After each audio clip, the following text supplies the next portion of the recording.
Fertilizer and Pesticide Authority ay isang ahensya ng gobyerno sa ilalim ng Kagawaran ng Agrikultura na nangangasiwa sa regulasyon ng industriya ng abono at pestisidyo sa Pilipinas. Sinisigurado ng otoridad na ang mga ginagamit na mga abono o pataba at pestisidyo o pamatay-peste ay ligtas, epektibo at dekalidad sa pamamagitan ng pagbibigay ng mga lisensya, rehistro at mga permit para sa mga individual at kumpanyang nagnanais pasukin o pangasiwaan ang industriyang ito. Ang mga kumpanya sa industriya ay dapat sumunod sa mga regulasyon at alituntunin ng FPA bago nila simulan ang kanilang operasyon at ibenta ang kanilang mga produkto sa merkado.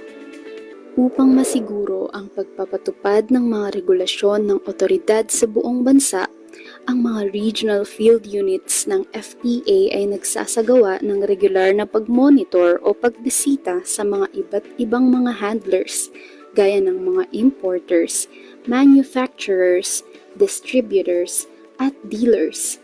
Gayon din ang pagsusuri sa kanilang mga nilalakong produkto. Ang sino mang nahuling lumalabag sa mga patakaran ng otoridad ay bibigyan ng karampatang kaparusahan. Nagsasagawa rin ng FPA ng mga trainings at namimigay ng mga information materials gaya ng gabay sa tamang paggamit ng abono at pestisidyo. Samantala, ang lahat ng mga kabilang sa industriya ay kailangang magsagawa ng mga trainings o mga pagsasanay para sa mga magsasaka o publiko ukol sa ligtas at tamang paggamit ng kanilang produktong pestisidyo. Ito ay upang masigurong ligtas ang kapaligiran at ang pampublikong pangkalusugan mula sa masamang epektong kaakibat ng paggamit ng pestisidyo. Ang FPA ay mayroong sariling laboratorio na nagsasagawa ng testing at analysis ng mga produktong abono at pestisidyong ginawa ng mga kumpanya upang matiyak na ang mga ito'y ligtas at mabisa para sa sektor ng pagsasaka. Inaayon ng FPA ang regulasyon nito batay sa mga internasyonal na pamantayan na inilabas ng mga internasyonal na organisasyon tulad ng World Health Organization, Food Agricultural Organization, at Globally Harmonized System of Classification and Labeling of Chemicals upang maging globally competitive ang industriya.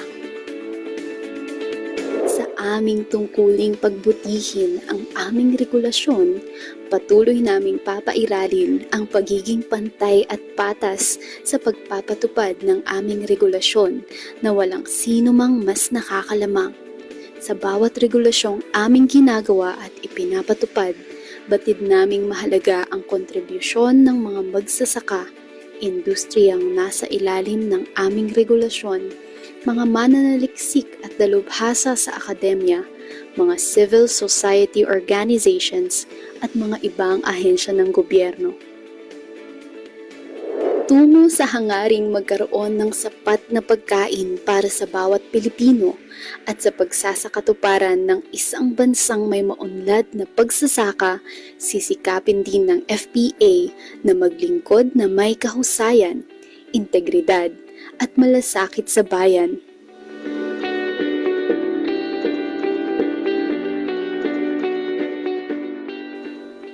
Kami ang FPA, handang maglingkod sa inyo.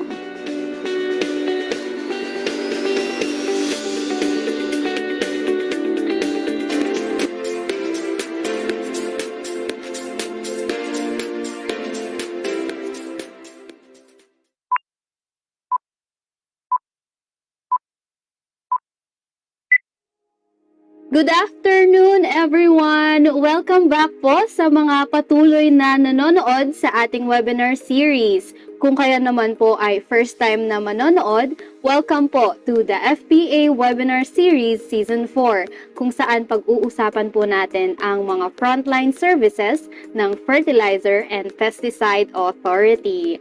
Ako po, si Ella Santiago, ang Information Officer 1 ng FPA at ang inyong host for this season. So, syempre po, hindi po tayo magsisimula hanggat hindi po natin nababate ang ating mga Zoom participants. Good afternoon po everyone! And also po to our Facebook Live viewers. Welcome po to the FPA Webinar Series. Ayan, mukhang handa na po ang lahat. Para po sa ating last episode, pag-uusapan po natin ang issuance of accreditation. At upang maintindihan po natin kung ano nga ba ang proseso ng issuance of accreditation, makakasama po natin ngayong tanghali ang Administrative Officer 2 ng Planning, Management and Information Division. Let's all welcome Ma'am Rhea Queen P. Migalbin. Welcome, Ma'am Rhea. Hello po, good afternoon po sa inyong lahat. Good afternoon, Ma'am Ella, at good afternoon din po sa ating mga live viewers today na talagang tumangkilik at sumabaybay sa ating last episode ng ating webinar series. Hello po. Yan. Kamusta naman po kayo ngayong tanghali, Ma'am Rhea? Actually, I'm good, Ma'am Ella. A little bit nervous but I hope maging maayos naman ng pagtatapos po nitong ating webinar series. So, may gusto po ba kayong batiin? Baka po may nanonood na kamag-anak nyo, ganyan. Binabati ko po ang aking mga kaibigan dyan, ang ating mga nanunood, lalong-lalo na dito po sa ating Fertilizer and Pesticide Authority of Office po. Yun lamang po. Okay po. So, magsimula na po tayo, Ma'am Rhea. So, first po, ano po ba ang accreditation at ano po ba ang purpose nito? So, ang accreditation po ay this is given to those individuals who attended the training course, passed the written examination, and complied all the requirements based po sa ating Blue Book and Green Book. So, ano po ba ang purpose ni accreditation po? So, this is to update and upgrade the technical knowledge of the commercial users in line with the standards and or protocols set by the FPA. So, kinakailangan po talaga nating magpa-accredit kay FPA po. So, bago po kayo mabigyan ng accreditation po ni FPA, ay kinakailangan po natin umattend ng training course. At yung training course na yon ay inline po yon sa ina-apply po ninyong accreditation po. Ayan. So, nabanggit nga po sa ating mga past episodes na required po ang ARCO and CPA for license to operate. Yes po, ma'am. Required po ito, ma'am. Actually, isa din po, once po kayo na accredited po nito, ay pwede na po kayong mag-proceed sa inyong LTO license. So, before ko i-run down yung 5 types of accreditation, gusto ko lamang sanang linawin yung confusion po ng karamihan kung ano po ang pinagkaiba ni accreditation at saka ni LTO license. So, unang-una, si accreditation po ay tao. Si accreditation po ay binibigay sa isang individual, while si LTO license po ay referred po siya sa company. So ito po yung mga company na nagpapalisensya sa FPA. So ulitin ko lang po, si accreditation po at si LTO ay required at importanteng kunin kay FPA. Ayan. So, nasabi nyo nga po na may iba't ibang klase po ng accreditation. So, pwede nyo po bang i-explain sa amin kung ano-ano po yung mga klase ng accreditation na meron? So, ngayon po, Ma'am Ella, i-run down ko yung 5 types of accreditation. So, unang-una, ito po si ASD or si Accredited Safety Dispenser. Pangalawa, ito po si ARCO or si Accredited Responsible Care Officer. Pangatlo, ito po si CPA or si Agricultural Certified Pesticide Applicator. Pang-apat po, ito po si Fertilizer and Pesticide Researcher. At ang panglima po ay si FATA or si FPA Accredited Training Association. Ayan. So, ano po ba yung pinagkaiba nila? Okay. So isa-isahin natin, no, para hindi malito yung mga viewers natin. So unang-una, unahin natin si ASD. So si ASD po, sila po yung mga tumatao sa mismong store. Sila po yung mga individuals na nag-over-the-counter selling ng mga FPA products. So sila din po yung mga authorized dispenser ng mga FPA products from the FPA licensed company. So sila po yung mga nagda-direct selling. So isa sa mga responsibilidad ni ASD ay kinakailangan po na personally present po sila sa store. Hindi po pwedeng iba dahil kung sino po yung tumatao doon, kinakailangan po siya po si accredited safety dispenser po. So, paano naman po yung mga requirements kapag mag-a-apply po ng accreditation? Opo. So for ASD naman po, ang kinakailangan po natin dito ay kailangan po nilang umattend ng training. So pwede po silang pumunta dito kay FPA Central at pumunta to or tumungo po dito kay FPA National Capital Region Unit. Or kung hindi naman po dito sa FPA at located po sila sa mga nearby provinces po natin, pwede po silang lumapit kay FPA Regional Field Office. So, pwede po silang magtanong sa dalawang offices po ito sa schedule ng ASD training or kung kailan man at saan yung mga location ng ASD training po. So, pag sila po ay naka-attend na ng ASD training at nabigyan na po sila ng certificate of attendance to ASD training, ay pwede na po nilang i-apply po yan sa atin. Pwede po yan kay Central or pwede din po yan kay Regional Field Office. So, kasabayan po ng Certificate of Attendance to ASD Training ay ang kanilang pong filled out application form with 1x1 latest picture, white background. So, kasabay din po nito yung payment po nila na 600 pesos valid for 3 years. Or kung hindi man po sila makapunta sa dalawang offices na nabanggit ko, pwede din po nila itong isend sa atin via email. Dahil po si ASD ay available na po sa ating online payment. Yan. So, lahat po ba ng sa accreditation ay pwede for online payment? Actually, may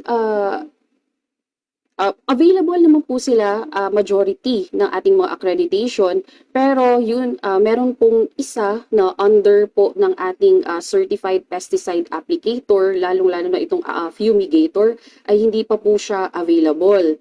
So, inaayos pa po siya kasi nagkaroon lang po ng konting aberya sa ating online electronic payments po. Ayan. So, syempre po, kapag nag-fill out po sila ng forms, hindi po maiiwasan na magkakaroon po talaga sila ng pagkakamali. So, ano po yung mga common mistakes na nagagawa ng mga clients kapag nag-fill out po sila ng forms? So, itong mga common mistakes actually na nare-receive ko, lalong-lalo na applicable ito kay ASD. Kasi, nagkakamali sila sa paglalagay ng company name and company address. Kasi usually, ang ilalagay nila ay yung mga main branch ng mga offices nila at hindi nila na ilalagay kung saang branch po sila affiliated at kung saan din po ito address. So, ayun po, pag kayo po ay mag-a-apply po ng ASD po, kailangan po kung saan po kayo na office or store assigned, kailangan po doon po ninyo ilagay yung company name or branch name at address. Ayan. So, take note po para sa ating mga clients na dapat po exact the same address po yung inilalagay nyo para po hindi na po kayo pabalik-balik at mas maging smooth po yung transaction nyo. So, paano naman po sa ARCO, ma'am? So sa ARCO naman, ang pangalawang accreditation po ay si Accredited Responsible Care Officer or ARCO. So si ARCO naman po ay sila po yung mga pesticide handlers individuals or sila po yung mga nag-educate kung paano po mag-handle ng pesticides. So ito si ARCO, ma'am, malawak po siya no?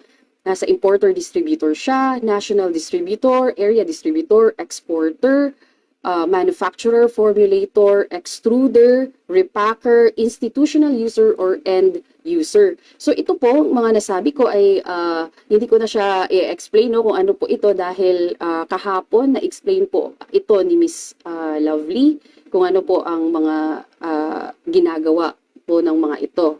So, tutungo na lang po ako sa mga requirements at kung paano po kayo magiging accredited responsible care officer. So, unang-una po, gaya po ni ASD, ay kinakailangan po nating umattend ng ARCO training. So, specific po yan, meron po tayong ARCO training.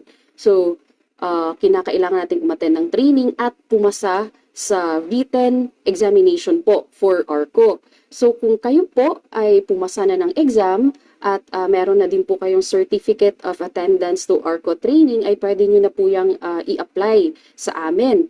Pwede po yan kay FPA Central at pwede din po yan kay FPA Regional Field Office po. So kasabayan po ng mga requirements na po ito ay ang inyong filled out application form with latest 1x1 picture, white background. Pangalawa, ito pong ating certificate of employment kung saan po affiliated si ARCO. At lastly po, ang inyong payment po na 900 pesos valid for 3 years. So gaya po ni ASD, si ARCO po ay ang validity po niya ay 3 taon. So kung kayo po ay magre-renew ng inyong ARCO ID, ang kinakailangan lang po namin sa inyo ay ang inyong filled out application form, certificate of employment, at ang inyong 2 symposium. Kailangan po ninyong umattend ng 2 symposium po. So kung kayo po ay hindi po makakapunta ng personal kay FPA Central at kay FPA Regional Field Office para mag-submit ng inyong mga requirements, ay pwede nyo din po itong isend sa amin via online din po. Kasi po, si ARCO ay available din po sa ating online electronic payment. Ayan. So, how about naman po sa CPA? Si CPA or si Agricultural Certified Pesticide Applicator. So si CPA naman po, so sino po ba si CPA? Sila po yung mga individual who has the capacity to manage safely in handling pesticides. So, bago ko tatalakayin yung mga under kay CPA, ito po sila yung mga nag-a-apply for pesticides po para avoid lang po natin yung confusion po. Si CPA po ay purely pesticides lamang po at sa ngayon wala pa po tayong for fertilizer. So si FPA, bago ko uunahin yung mga types ni CPA, kailangan ko lang pong i-clarify na si FPA ay nag-a-accredit lamang po ng Agricultural Pests Control. So kung kayo po ay Urban Pest Control, ang inyong jurisdiction po ay sa Food and Drug Administration. So uulitin ko, si FPA ang kinikater niya lamang po ay Agricultural Pest Controls lamang. Yun po. Ayan. So, ano po yung mga iba't ibang klase ng CPA? So, meron po tayong 4 na under kay Certified Pesticide Applicator po. Unang-una, ito po si Exterminator. Pangalawa, si Fumigator. Pangatlo, si Drone Controller. Pang-4 ay si Spray Crew Operator or Drone Spray Crew Supervisor. So, unahin na natin si Exterminator. So, si Exterminator po ay ang ginagamit po nilang pesticides ay yung pong mga liquid form or powdered form pesticides, treatment for agricultural pests. Si Exterminator po ay in-house at ang ginagawa po nila ay in-house extermination. So, within the company or the institution at hindi po sila pwedeng mag-exterminate outside the company and the institution. So, pangalawa po ay si CPA Fumigator po. So, si CPA Fumigator po, ang ginagamit po nila ay gaseous pesticides or fumigants. So, si CPA Fumigator naman po ay pwede po siyang under ng isang FPA accredited PCO license company at pwede din po siyang in-house. Ito po ay company na kung saan ang ginagawa po ay in-house fumigation lamang.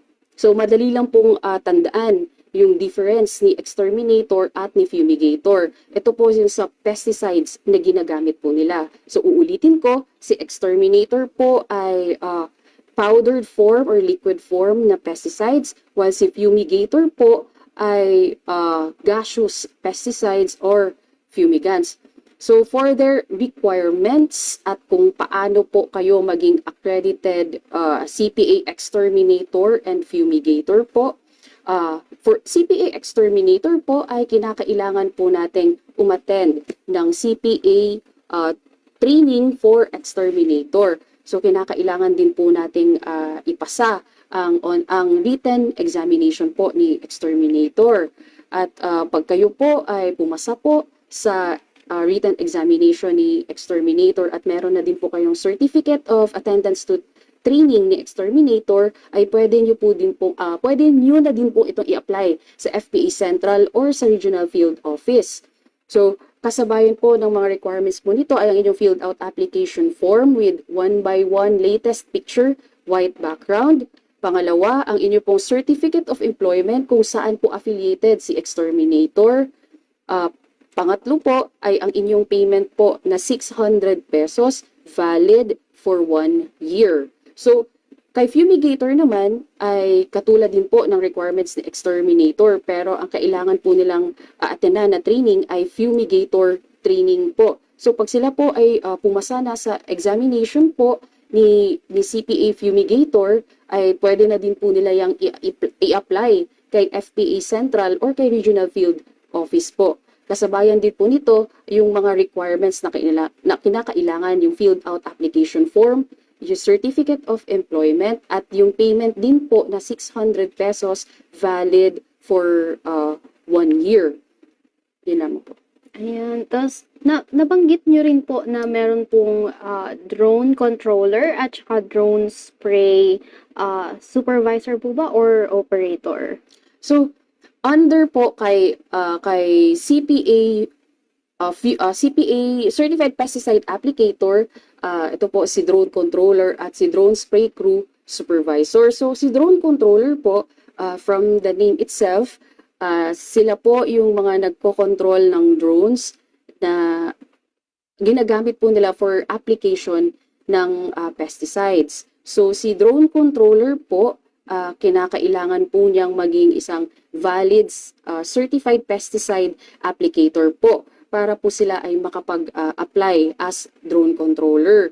So si drone spray crew supervisor naman po ay kinakailangan po niya maging isang CPA or ARCO para po mai-apply niya ito as drone spray crew supervisor. So ito po sila ay pwede nyo din po silang ipadala sa amin or pwede po kayong pumunta sa amin para mai-apply po ninyo ito. Pwede po sa Regional Field Office po or FPA Central. Or kung hindi po kayo makapunta sa dalawang offices po na nabanggit ko, ay pwede din po itong via online dahil po si drone controller at drone spray crew supervisor po ay available din po sa ating online electronic payment po. Ayan. So, covered din po pala yun ng online payment. So, pwede po silang magbayad online. Opo. Paano naman po yung sa mga researcher? So, for fertilizer and pesticide researcher po, sino po ba itong mga fertilizer and pesticide researcher po natin? So, sila po yung mga nagkakandak po ng tests and trials para ma-register ang isang fertilizer and pesticide product. So, ito po mga researchers natin ay talagang mga experts na sa pagkakonduct ng mga experiments po. They have the years of research experience. So, under po kay fertilizer and pesticide researcher, meron po tayong mga researcher disciplines. So, unahin na po natin si fertilizer researcher. Unang-una, under po kay fertilizer researcher ay plant nutrition.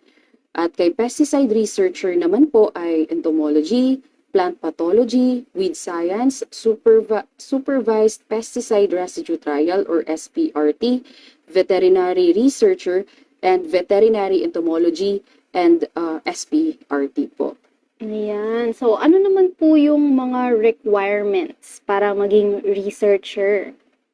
So for fertilizer and pesticide researcher po ay unang-una kinakailangan po nating umattend ng researcher training. So kung ano po yung field of discipline po na kukuhanin ninyo ay dapat yun din po yung aatenan ninyong researcher training. So pangalawa po ay kinakailangan po yung magkaroon ng approved protocol dahil si fertilizer and pesticide researcher po ay walang examination pero kinakailangan po nilang gumawa ng protocol at yung protocol na yon ay re-reviewin at aaprubahan ng ating FPA technical evaluators.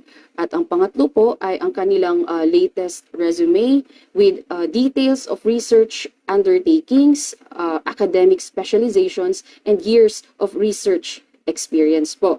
So kung kayo po ay new applicant na researcher at meron po kayong one major discipline or one discipline, ito po ay at least 3 years of research experience. So kung kayo po ay magdadagdag ng discipline po, mga isa or dalawang discipline, kinakailangan po dito ay with at least 5 years of research discipline. Ayan. So, remember po, at least 5 years of research discipline. So, may gusto po ba kayong idagdag, Ma'am Rhea? Yes po, for the payments po for fertilizer and pesticide researcher, lalong-lalo na sa mga disciplines po ninyo, for major discipline, ito po ay 1,200 pesos. At for minor discipline po, ito po ay 400 pesos po. So kung kayo po ay magre-renew ng inyong researcher ID, ang kinakailangan lang po namin dito ay ang inyong pong filled out application form, ang inyong latest resume with details of undertakings, at saka po ang inyong certificate of attendance to symposium po. Ayan. So so dadagdag ko na lang din po Ma'am Ella no, sa atin pong fertilizer and pesticide researcher po ay available din po sa ating online e-payment for major discipline only. So uulitin ko, for major discipline only po at wala pa pong for minor discipline po.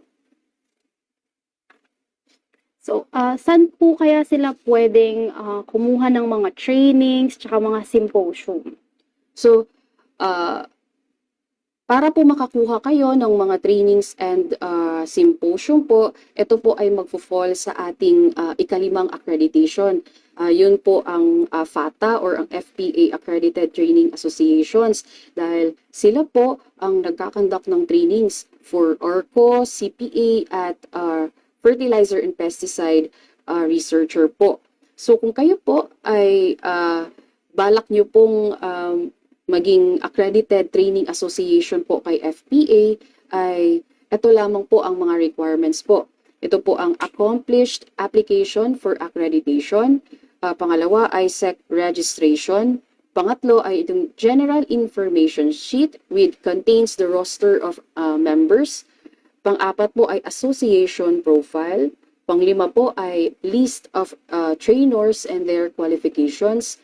At pang-anim po ay ang inyong mga training modules po.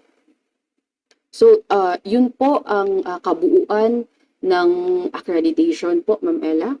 Ayan. So, now let's proceed naman po sa questions from our Zoom participants.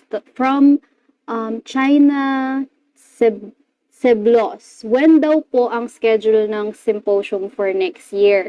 Para daw po makapag-renew sila ng accreditation for ARCO. For 2025 daw po. Magsisend daw po ba kayo ng email regarding sa schedules? Hello po, Ma'am China Seblos po. No?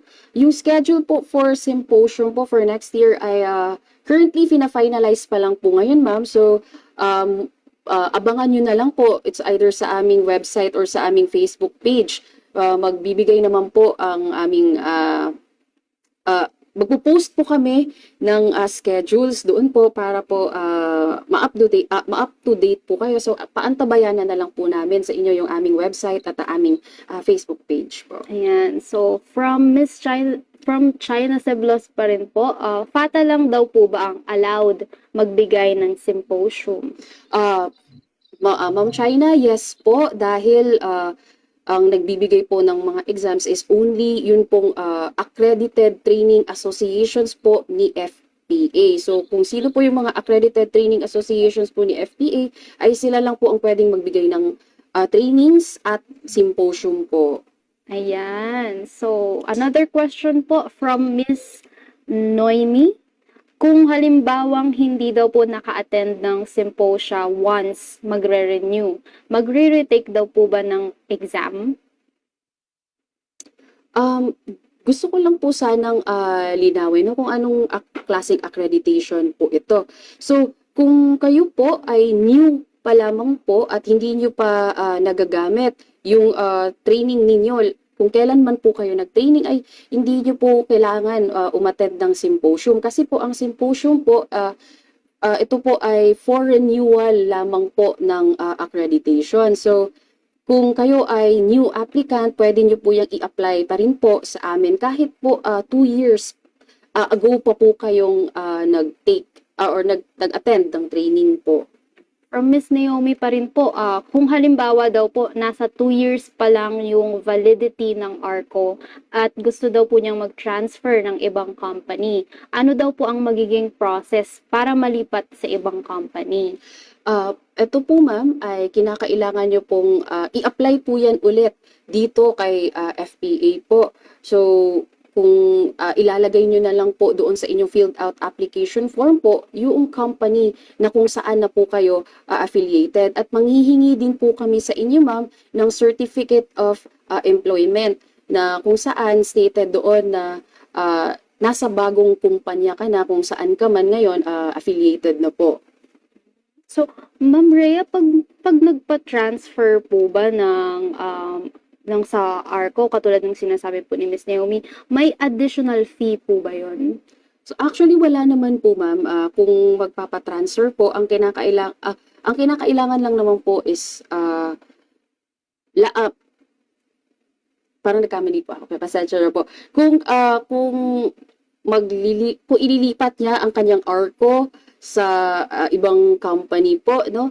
Kailangan niya po yang i-apply ulit dito po yan sa office po. So mangyayari po niyan, since tayo po ay magbibigay ulit sa kanya ng panibagong accreditation ID, ay subject for new payment po ulit ito na 900 pesos po. So yun po, may bayad po ito pag may mga changes, lalong-lalo na magre-reprint po tayo ng accreditation ID po nila. So, clarify din po ni Miss Noemi na renewal ng ARCO daw po yung sa unang question niya. So, kung magre-renew po kayo ng ARCO po ninyo, ma'am, ang kinakailangan po namin ay 2 certificate of attendance to symposium po ninyo ng ARCO. So, para makapag-renew kayo ay kinakailangan po talaga ninyo ng 2 symposium po. So, clarify ko lang din po. So, if hindi po siya naka-attend ng symposiums, magre-retake po ba siya ng exam or hindi? Hindi na po kailangan, ma'am. So, kailangan niya lang po talagang umattend ng symposium. Paano po kung hindi po siya naka-attend? Ano pong mangyayari? Pwede din naman po, pwede po silang mag-email na hindi po sila naka-attend ng symposium, or kung hindi man po sila naka-attend ng symposium at hindi na po sila napayagan na maka-attend, so antayin na lang po nila yung next schedule for symposium para dun po sila maka-attend po. So, kung next year pa po sila makaka-attend ng symposium, next year pa rin po sila makakapag-renew, tama po ba? Yes po, kasi po, for example, ngayong taon na po ito ay tapos na po ang ating symposium po natin. Parang next year na po ito. So, fina-finalize pa lang yung mga schedules for trainings and symposium po. So, gaya po ng sabi ko, ay paantabayanan na lamang po ito sa aming website at sa aming Facebook page po. So, matatapos na po ang taon. Pero may nagtatanong din po dito na meron daw po bang updated list of Symposia for year 2024?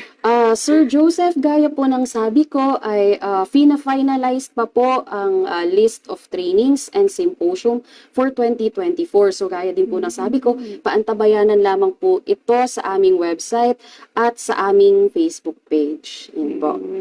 I see po. So, balik po tayo dun sa question ng hindi po naka-attend tapos magre-renew. So, what if po na, for example po, mag-e-expire na po yung license nila ngayon, ganon. Tapos, next year pa po sila makakapag-take ng symposium. Hindi po talaga sila nakahabol ngayong taon. Ano po yung mangyayari? Kung ganun po ma'am, ay kailangan po nilang intayin yung symposium po. So kasi ang requirement po natin ma'am, kasi bago din naman po sila makakapag-renew sa kanilang LTO license ay kailangan po nilang kailangan po ay may valid accreditation po sila sa atin. So kung ganun po ang mangyayari, kailangan po nilang umattend po talaga ng symposium dahil isa po ito sa ating requirement. So, ganun po ma'am, ganun po. Pag na-late po sila ng renewal, may fee din po ba yun? So, for renewal naman po, wala naman po tayong specific timeline sa kung kailan sila magre-renew. Wala naman pong payment yon. As long as within the 3 years validity ng kanilang ARCO or ASD man, ay kailangan maka-attend na po sila ng symposium. Yan po. Ayan. So, sa mga participants po natin today, tandaan po ninyo, wag po kayong magpapalate at umattend po kayo ng mga symposium para po hindi magkaroon ng problema yung renewal nyo. So, may gusto pa po ba kayong idagdag, Ma'am Rhea? So, bago po magtapos po itong ating segment po for accreditation po, meron po sana akong tatlong reminders po na uulitin ko pa rin po ngayon. So, unang-una po, inuulit ko, si FPA po ay ang ina-accredit lamang po dito ay agricultural pests po. So, for pesticides pa lamang po at wala pa po tayo sa fertilizer. At kung kayo po ay urban pest control, ang jurisdiction nyo po ay sa Food and Drug Administration. So pangalawa po, available na po ang ating online e-payment po for ASD, ARCO, CPA Exterminator, Drone Controller, Drone Spray Crew Supervisor, Fertilizer and Pesticide Researcher, Major Discipline lamang po. At pangatlo po, ito po ating application form, lalong-lalo na po pag nagsasubmit kayo no, sa ating, dito po sa FPA Central or sa Regional Field Office po. Please po sa mga nag-a-apply po, kindly write legibly po. Kasi doon po kami nagkakaroon ng medyo delay po. No? Maiwasan po natin yung delays ng mga IDs po ninyo. Kasi po, at maiwasan din po natin yung pabalik-balik ng mga IDs po ninyo. So kung kaya lang naman po na computerized or yung mga application forms po natin, mas mainam po yun para mas mabilis po nating maintindihan at ma-avoid natin yung mga mistakes lalong-lalo na sa pangalan, sa address at sa company name din po. At yun po ay makasave tayo ng time po ninyo, time po namin at ng ating resources din po. Ayan. So, anong email po ang pwede nilang puntahan or mag-send ng mga messages regarding sa accreditation? Ano po yung mga email na pwede nilang pagtanungan?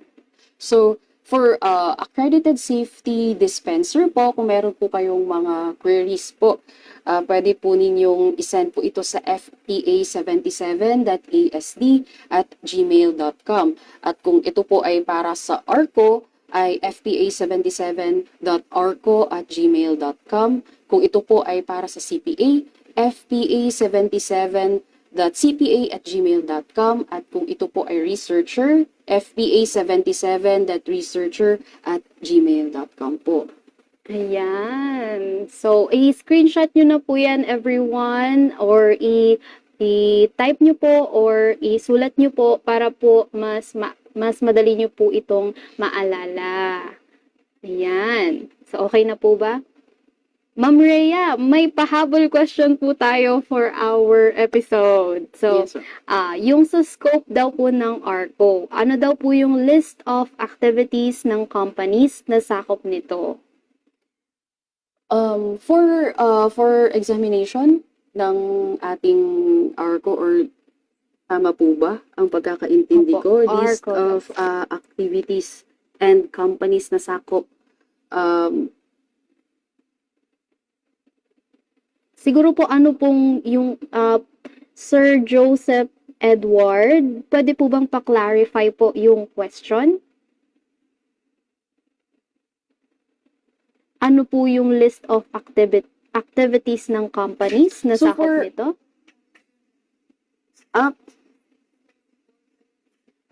For Sir Joseph Edward Pilarta po, ang scope po ng ARCO ay distributor, importer po.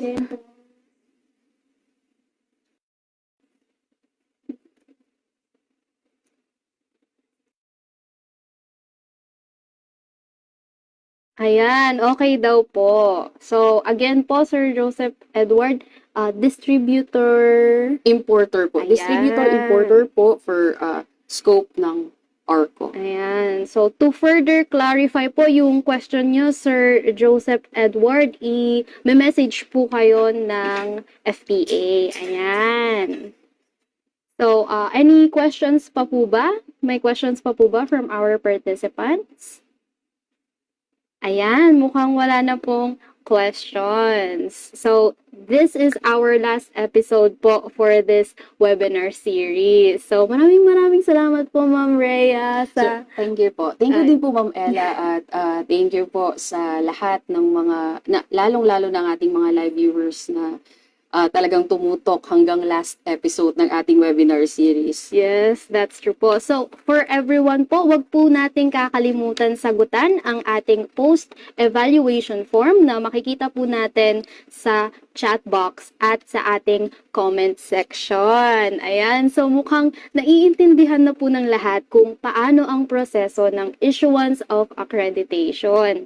So, dito na nga po nagtatapos ang ating webinar series. Maraming salamat po sa pagsubaybay at pagsuporta. We hope po na marami kayong napulot na kaalaman at naintindihan niyo po ninyo ang frontline services ng Fertilizer and Pesticide Authority. Muli po, ako si Ella Santiago, ang Information Officer 1 ng FPA at ang inyong host for this season. Magkita-kita po ulit tayo sa susunod na season dito lamang sa FPA Webinar Series. Alam po!